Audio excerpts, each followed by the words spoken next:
Good morning. Yeah, you are back with George at Growth Point, growing as you're going through life. And it is a Thursday, and trust that you are winning battles and that you are standing on that podium of victory. Not so. You've got the prize in your hand, and you're lifting it up, and you're giving praise to God for helping you through your today.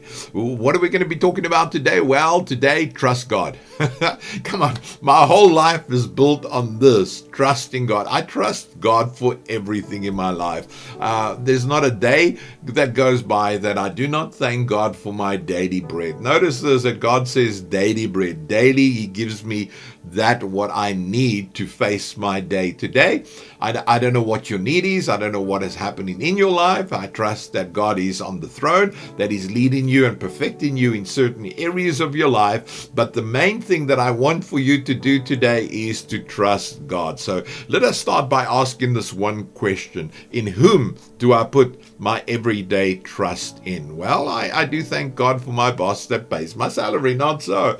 But I put my faith and my trust in God, who's going to help me through this day, to do the work, to be a blessing, not just to my boss and those around me, but to God, in whom I put my trust. As a pensioner, I put my trust daily in God. Hear what I'm saying to you? And so it's always good to know that if God is for you, then who can be against you? So David writes the psalm while on the run from his own son Absalom, that wants to overthrow his kingdom and take the kingdom away from David. What a thing could a son do, not so? And listen to what David writes. Yeah, David is faced with this massive problem that his son wants to overthrow his kingdom. And David writes the psalm in despair. And I don't know where you are. I don't know what battles you are fighting. You might be in the similar battles of David. But Psalm 3, verse 4 and 5, David writes this. He says, I firstly cried out to the Lord. So come on, it puts God into the picture of his problem. So if you're in a situation, bring God into your situation. If you have a marriage problem, bring God into it. If you have a work problem, bring God into it. If you have a children problem, bring God into it. Not so? So cry out to God. God, just help me in this situation. Listen to what he says then. Once he cried out to God, once he laid his petition before God's throne and God's feet, once he said, God, I cannot do this on my own. I'm going to give it to you.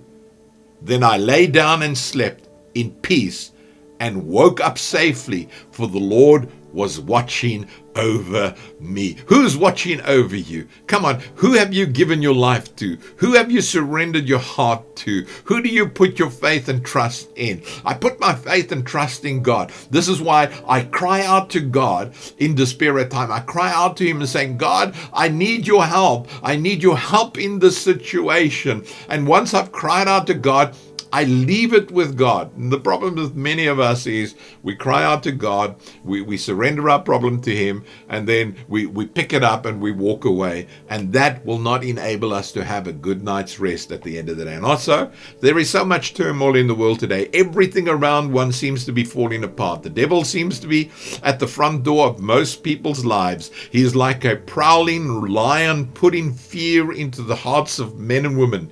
David left everything behind, not wanting to be attacked by his own flesh and blood. He said, I rather flee than to face my son in this situation. I'd rather hand over it to him and leave it up to God at the end of the day.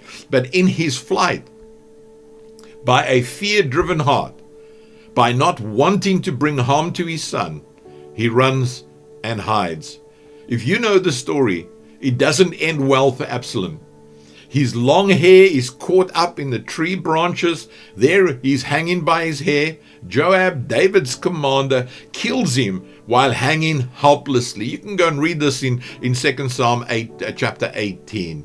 You might feel like David, running from the pressures of this world, struggling to keep your head above water.